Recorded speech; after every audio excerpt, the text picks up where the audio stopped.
playbook. Oh, we missed the playbook. Mike Agerbo here with John Biehler and AJ Vickery. After a long, good holiday season and rest, it's the new year, 2020. So much to look forward to here in the new year, and we've got a cool show. We're going to look forward and look back. We're in a new decade now, so in today's program, we're going to look at the best tech over the past 10 years. 10 years. 10 years. 10 years. I know. I hope you're prepared. Gadgets, mobile tech, smart home tech, wearables, and at the end, the worst gadgets as well. I don't even know if we even have enough time for all that. We could do a whole show on the worst ones. I know. I've got a few to pick out. But the big thing for us at the beginning of every year for all the tech nerds and our team is the Consumer Electronics Show happening in Las Vegas. And we're flying out tomorrow for that. So we'll be there all week. Literally 175,000 geeks converge on Las Vegas to check out millions of square feet of the latest technology.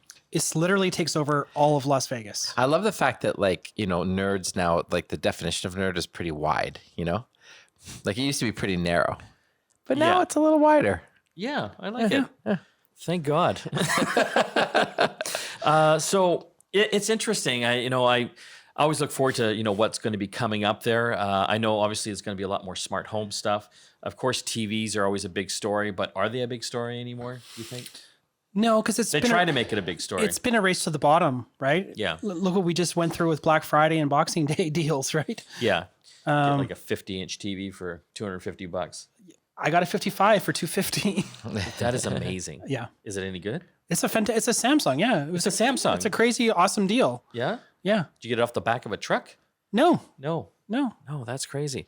But, it's an interesting time because it's for our team. It's just go, go, go. We've got a few folks going down there. We got our camera guys, and we're just trying to capture as much content for obviously our website, the radio show, and the TV show as well. But it literally goes from morning well into the evening because even after the show closes, then there's like mini shows that happen afterwards. There's things called like showstoppers and the digital experience. These are mini shows that are set up in these large ballrooms in the hotel. It's like speed dating. It's like speed dating for tech. They're just like, everyone's got the same size small table. And I actually enjoy those the most, to be honest. It's much more intimate and it's not quite as crazy as the main show floor, which, you're pounding the pavement, walking across the LVCC, the Las Vegas Convention Center, which can take you hours to walk across one entire hall. I like it because it levels the playing field. Yeah. So it's like, like to your point, like some of these booths are like ginormous. Yeah. Yeah. But at these little ones, everyone's got the same size table. Same size. How, like a 10-foot table. Yeah. Yeah. Yeah. 10 little 10 by 10s. Yeah. And so you'll have Dell, Hewlett-Packard, and then, Woof Woof, a startup doing some sort of pet tech. Yeah. You know what I mean? And they're all in the same playing field. But it's interesting how these things work for, the press and media. These are put on by third-party companies, and they basically wine and dine you. Like they set up a full smorgasbord for all the media folks there and open bar. Which is dangerous. It is kind of dangerous, yeah, because it gets everyone all liquored up. It goes for several hours. And by the end, a lot of the journalists are... I love your tech, man. I think that's the point, though, isn't it? Yeah, for sure. And then after that are the parties. Yes. Like the big parties, Let's talk Vegas. There are no small parties in Vegas. They're all big. Like Samsung, they're taking everyone to the hockey game this year. Before, I remember one year in the Hard Rock Cafe hotel, up in one of the penthouse suites, they invited, the Canadian media anyway, just the Canadian media. And they had Sam Roberts playing. Oh, yeah. I remember that. It's like this penthouse suite. And you've got all these nerdy tech journalists like us. There's a bowling lane in the penthouse. There was a bowling lane, yeah. That was awesome. And so I love Sam Roberts. And so he's there playing. So he plays 2 a few feet songs. from you. Yeah. And then he's finished and he goes sits at the bar in this little penthouse suite. And I'm sitting there and I'm talking to Sam Roberts. Yep. I'm like, hey, you want a bowl? Okay. It was really freaking weird. My Samsung tends to do it really well in Vegas. My favorite party experience was actually a Samsung party a couple years ago where the Cosmo Hotel, they have an outdoor pool. Yes.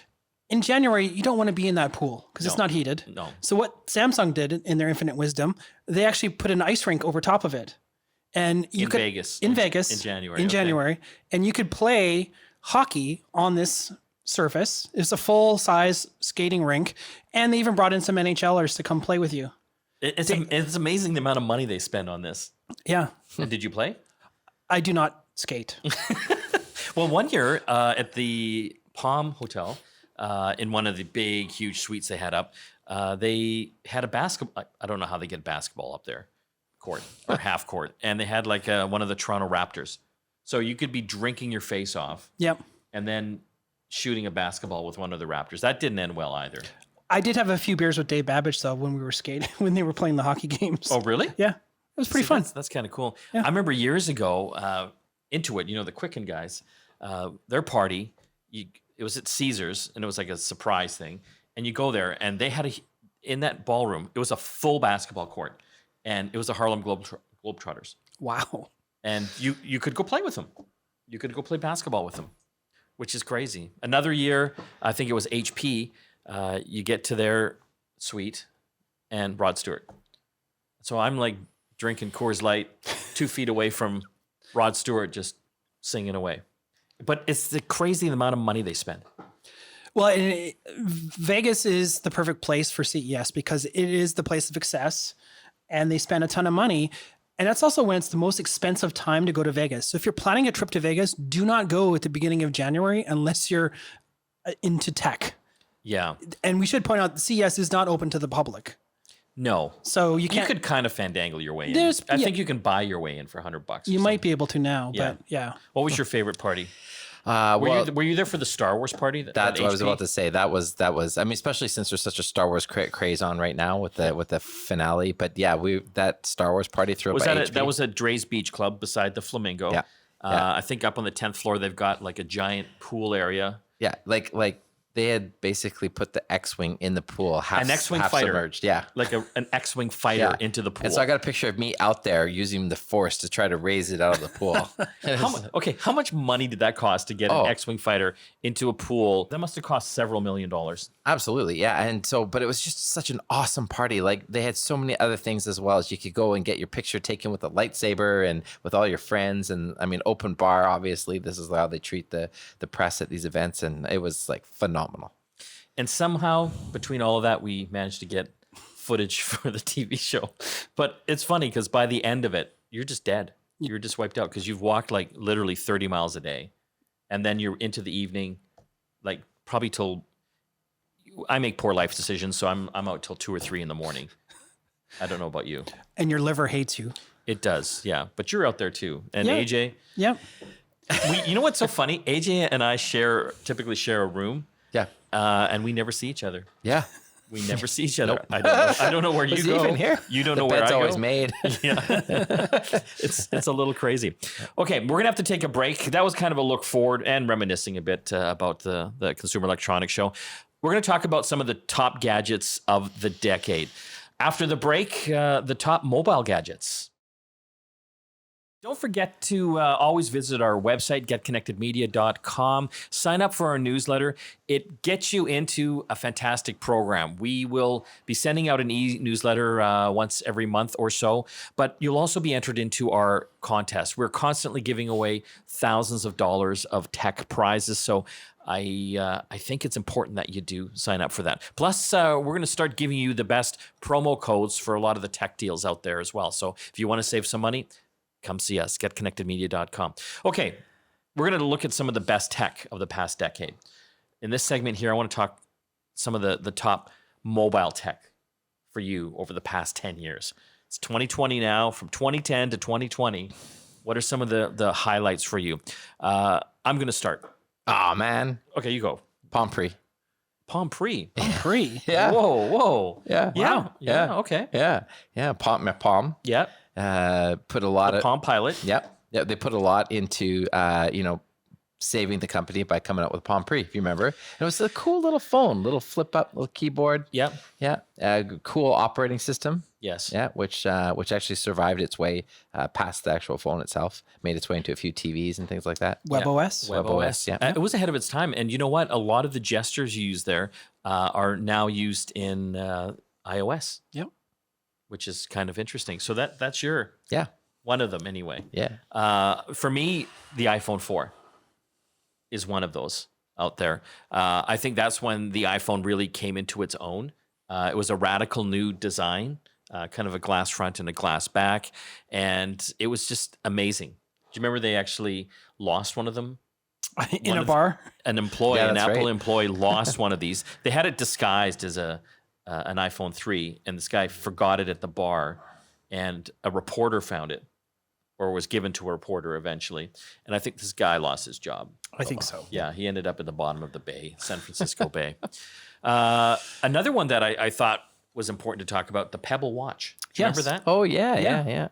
I had one. Did you? Yeah. And so this was probably one of the first, I guess, I mean, there were smartwatches coming out, but this was the first kind of one that captured my imagination. I had a lot of air quote smartwatches prior to that. Do you remember MSN Spot? Yes. Can explain that one. So Microsoft had a watch system that would actually use the FM radio waves to transmit news and data to your watch. It was a really cool That's idea. ingenious. Yeah, and it was very cool. And they had a couple different iterations of it, but it never quite took off. It was always a little clunky, especially if you were in Canada. It seemed to work much better in the US. But the Pebble for me was really cool because it was the first device that had an e-ink display. And so Like an e-reader. an e-reader. Yep. So it actually had ridiculously good battery life. You could do a lot with it. But the thing I liked the most about it is you could actually customize your watch face, which was the first time you could really do that by actually like going in and drawing your own thing or downloading from hundreds of other people's designs as well, which I thought was really cool because it really let you personalize what's on your wrist. Was this one of the first kind of big Kickstarter ones? Yeah, it as well? was. Yeah. I had the Kickstarter edition. It was $99. That's pretty good. Yeah. But eventually it died. Yeah. They tried a couple different iterations of it, and then it just kind of went sideways for them because Okay. they got killed by the Apple Watch. Well, that's on my list as well. Yeah. The Apple Watch basically came out. It had a lot of critics when it first launched. A lot of people were down on it, made fun of it. But it is now one of the biggest, when I say this, I mean all watches, digital or not, it's one of the biggest selling watches in the world. I would agree. They have wiped out everything in their path. Like, I can't think of really many others that can compete on the scale of the Apple Watch. No. I didn't think I was going to want one, but I don't know if you remember when they launched it, they actually had a come and try it event in the Apple stores. Yeah. And I'm like, I don't want it. But I got an extra spot for this come try it event. You should come. Okay, I'll come. I don't want it. I put it on my wrist. Oh my God, I want it. Yeah. You were weak. I was. I know, but they sent me one, and I hadn't worn. And it's funny because my dad, he is a classically trained Danish watchmaker, and you'd think like I could get any watch I want. Yeah. And I hadn't worn a watch for like 20 years because I just didn't want anything on my wrist. So when the watch came out, of course I have to try it because I'm a tech guy. And at first, I hated it. I hated having that thing on my wrist. But I swear within 2 months, I couldn't live without it anymore.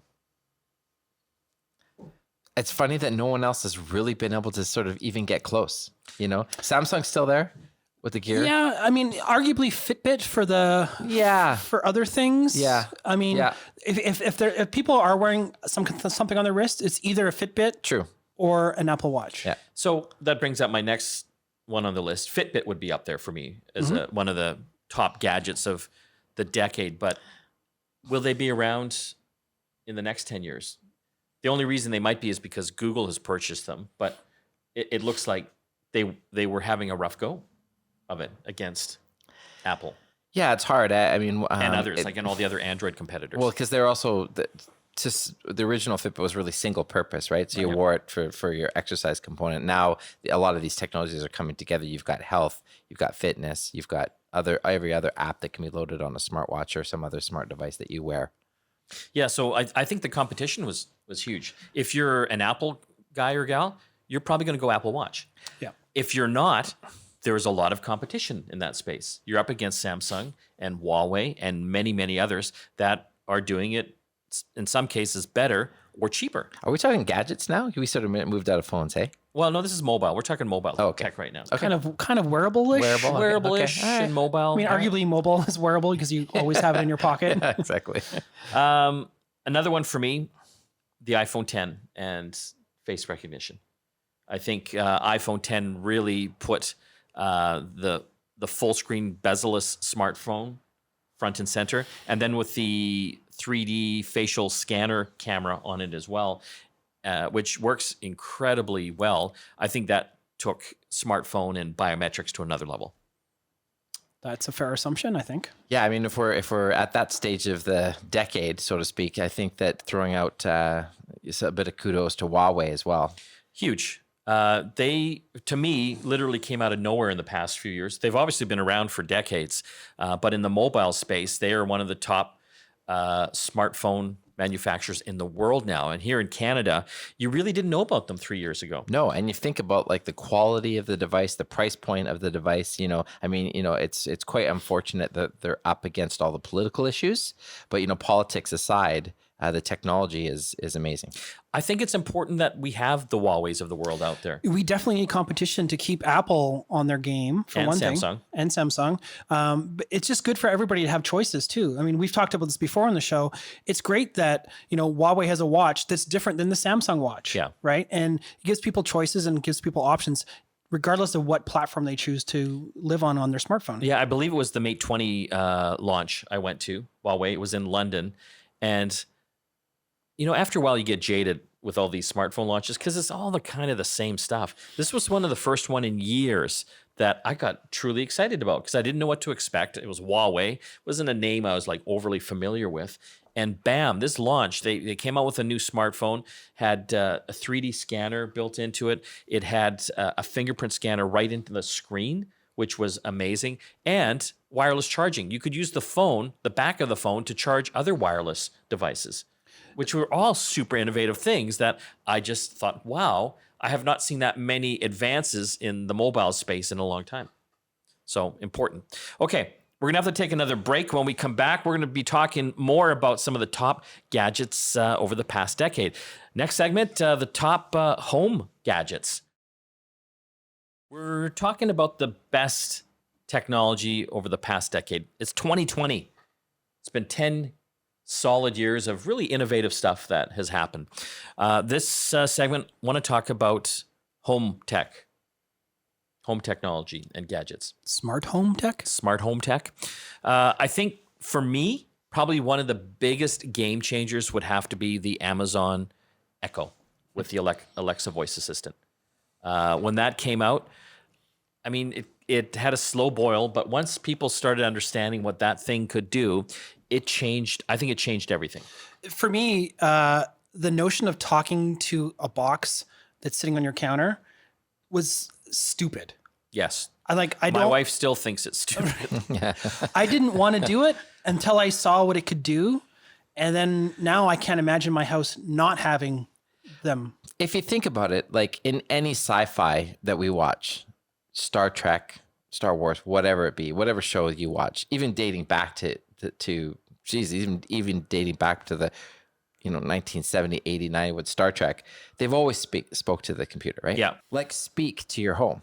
Actually talk to your home and have it do things. It is amazing. And so Amazon Echo begat the Google voice assistant in like the Google Home. I mean, Google had their own assistant through the smartphones, but that's all blurring now. Like these voice assistants are on the smart speaker devices in your home. They're on your phones.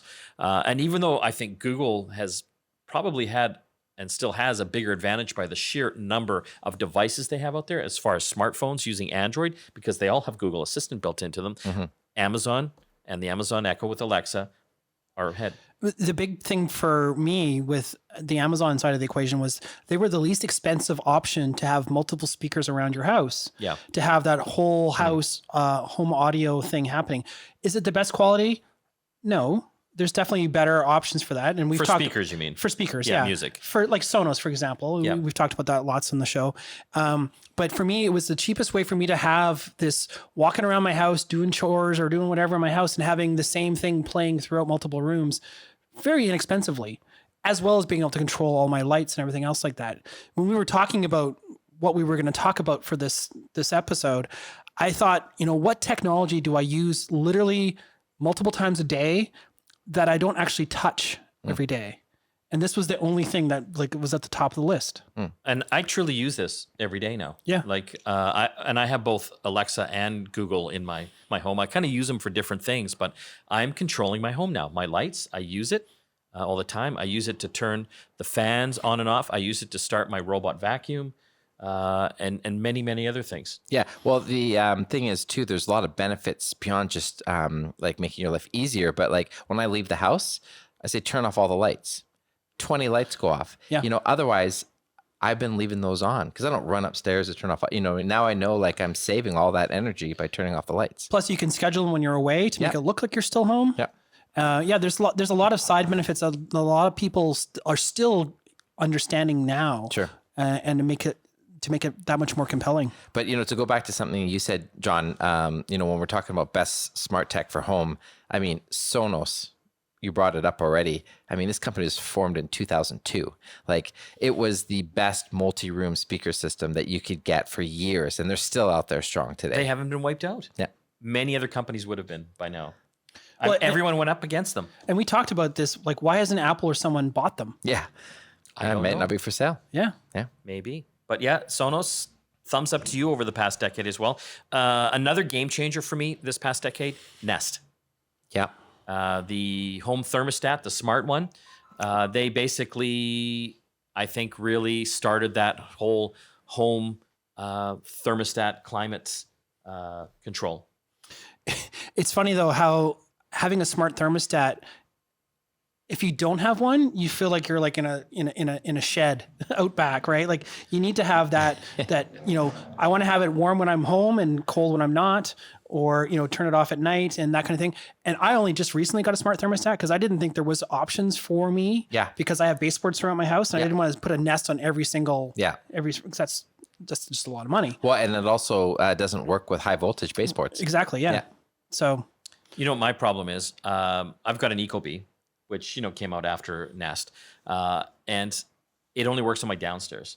Like my house is old and I have old wiring, and so I had that specifically rewired downstairs. It was not as expensive to do that, but upstairs I've got different thermostats, and it's the old-fashioned ones, and it's painful. yeah. It's painful going back. But anyway, thumbs up to Nest over the past decade. Quickly, I want to shout out to Philips Hue lights. I think they really pushed the whole home lighting and smart lighting category forward. I would agree. I still don't know if I need to have a green or red light at any given time, but I love the ability to dim certain lights that you normally wouldn't have the ability to do, and also just sort of control them all and in sync with the rest of your smart home products. It's cool. I remember when they came out or were out, I got a bunch because I just thought they were the cat's meow.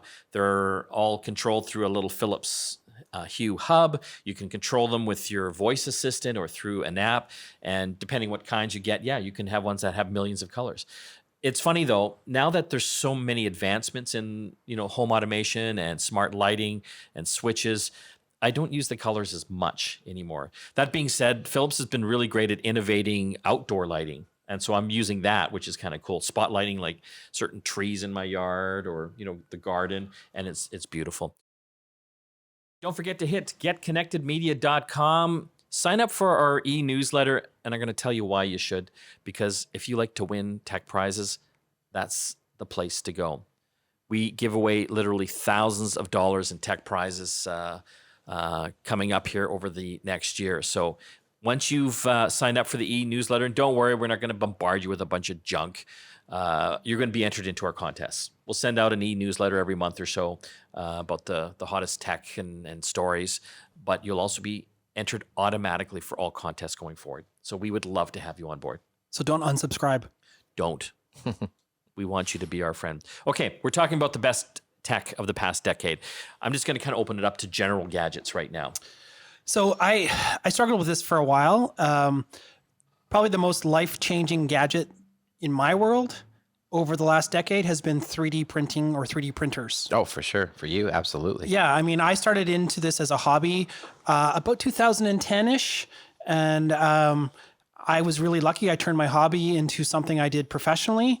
I wrote a book about 3D printing. I toured the world and talked about 3D printing. It's something that I kind of use all the time though. Like, and we talk about this often in the office, like, oh, we need a special camera mount for something for the TV show or for the new studio we're building or those kinds of things. Like, oh, I can 3D print that. And he can. Yeah. I needed a cover for my lock. I can 3D print that. Yeah. It's amazing. Yeah. And we haven't even really seen its height yet. No, the big problem that 3D printing had when it first came at the beginning of the decade was that it got overhyped and under-delivered. Yeah, everyone thinks they're going to be able to 3D print their car. Right. Yeah. And you know, it's just not that simple. It does have a learning curve. It's not perfect. It's not the magic bullet for everything. You still need to do some, you know, traditional things a certain way, but it's a fantastic tool to have in your toolbox if you know how to use it. And it's a really inexpensive way of getting super nerdy and getting to hack and play with tech in a really fun way that I've enjoyed it immensely. Yeah, you know what I'd like to see is just a little bit more finishing on the 3D printed stuff. So like just like the texturing and stuff, because I find a lot of the stuff has that sort of plasticky, you know, 3D plasticky feel to it. I'd love to see John. I'd like to just a little bit of like a little more, you know, maybe it's some textures and some. Well, yeah, and keep in mind a lot of the times the stuff I brought into the office have been quick and dirty prints. Yeah, no, I understand. You can get, you know, how much money do you want to spend? Yeah. How good a quality do you want, right? So I saw a house. Also, one of the recent things I follow on Instagram was a building that was 3D printed. Yes, you know, so that we're seeing that now. Absolutely, yeah. And I mean, I toured Canada 3D scanning Canadians for an art project with Douglas Copeland. That was so cool. And we made a giant sculpture that we 3D printed. Took a year to 3D print. It's incredible. But they're faster now. Not really. No. We had to print a lot. Oh, okay. Volume. Okay, I want to talk about another big story this past decade as far as technology, and it would have to come down to drones. And I think one of the big ones that really hit the mainstream was the DJI series of drones, the Phantom 3. I mean, not cheap for this one. It was kind of more of a prosumer one, coming in between $1,000 to $1,500, depending how you tricked it out. But drones, again, they've had a tough go because of safety issues, obviously, and privacy. But we haven't seen the last of them. No, absolutely. They become very commonplace in a lot of different things that we take for granted now. Almost every TV show you're probably watching is using a drone to film some of those sequences, TV shows and movies. But it's being used in so many other industries as well, like for surveying. When they need to put up a new cell tower somewhere, they use a drone to measure the distances for line of sight. When I need to see what my neighbors are doing. Just I'm kidding, neighbors. I'm kidding. But yeah, there's been so many rules and restrictions come down hard on these things now, and it's difficult to fly them in many places. Well, the thing is, I know this because I have been certified to do this. You just have to take some tests. You have to read some things, and it's like really a driver's license, right? It boils down to common sense. Obviously, we can't be flying drones down Granville Street during the workday, but you can get a permit to do that if you really want to. So it is possible. But there's actually lots of places outside of the downtown areas too where you can fly them and have a lot of fun with them. Any gadgets for you that stood out this decade? Well, there's been things that have just flamed, like that have become super hot, like one-time wonders, one-hit wonders. Yeah. The flip camera. Oh, the flip camera. And think like describe that thing. Well, there's a whole homage to this idea of like these, because the smartphones now replace so many things, right? But over the last decade, there has been some pretty amazing devices, single-purpose devices. The flip was this inexpensive, right, little device about the size of a juice box. Yeah, it looked like a juice box. Like a juice box. Had a camera on it and a big red button. Yeah. A camera and a big red button. You couldn't get simpler. You hit the big red button and you basically take your video and you get little snippets. And then what was really cool about it was that it had a little flip out USB connector. So it was really easy to take that flip. Everything was in that one device. Right in that one device. So you could just Shoot, get that video, plug it in. yeah, and download it right onto your computer right away, and you could instantly have access to those videos. So it was like super simple, took great video, and it did so well. Like it to the point where I thought there's no way this can sustain this level, as we started to see things like the GoPro come out. Cisco bought them, actually. Yeah, they bought them for hundreds of millions of dollars, and I think within a year, wrote them off. Like Pretty much. They shut it down and wrote them off. Well, that was right around the time that smartphones were really picking up steam. Yeah. And even point-and-shoot cameras were able to shoot high-definition video, too. Yes. One more shout out, the Raspberry Pi hobby computer, designed and made to get a computer into the hands of any school child, affordable, a $25 computer board that you could add all sorts of different add-ons to. So what's the most popular thing people are doing with it? They're playing retro video games and home theater PC stuff with it. Totally. Love it. Yeah. But anyway, if you haven't tried that out, you really should. Raspberry Pi. We've been talking about the best of tech in the past decade. Now it's time for the worst.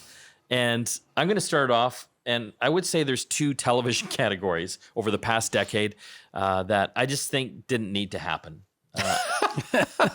They didn't need to happen. But, that's the challenge. Like, if you look at the consumer electronic industry, it has been driven by the TV side. Every year, they're trying to find some new thing to get you to buy a new TV. And typically, it's been the resolution, right? We went from standard def to high def to 4K. They're going to try pushing 8K this year, I know, big time. Oh, they're already on to 10K. Oh, 10K. Sorry. But what were some of the failed technologies? The big one for me, 3D TV. What the hell? I fortunately escaped that. I bought one because I thought I'm going to have a 3D TV. And then I thought, how many 3D movies do I ever go to? And when I go, I hate them. And how many people in your family got nauseous watching it? Yeah, it was awful. So I bought a Vizio 3D TV and it was stupid. I got a bunch of 3D movies and it was just dumb. Because you got to wear those glasses the entire time. And who's going to wear the glasses all the time when you're watching movies and television? And when they first came out, you actually had to charge the glasses. Yeah. They Or weren't. unless you had the passive ones. Well, the passive ones were pretty rare though at the beginning. Yeah. So then the ones that you had to charge, those were expensive. So then you got to pick which child you love the most to be able to wear the 3D glasses. The next one though, curved TV. Oh, yeah. Sweet Jesus. Like why? Why? To create like an enhanced experience. Okay, maybe I can see the curved monitor, but were they just doing that because they could curve the monitor? That's Probably. why I think they did it. Probably. It makes sense in a theater experience, not so much in a home theater experience. And the manufacturers made up all sorts of crap as to why you'd want a curved TV in your home. But why? Yeah. Like 2 years later, not one on. Not I'm waiting for the curved dishwasher. the curved dishwasher. Okay. It might be coming. Okay, we got 2 minutes left. What are some other misses for you? Oh well, the exploding electric scooters, the little The hoverboards. The hoverboards. Well, those are my favorite.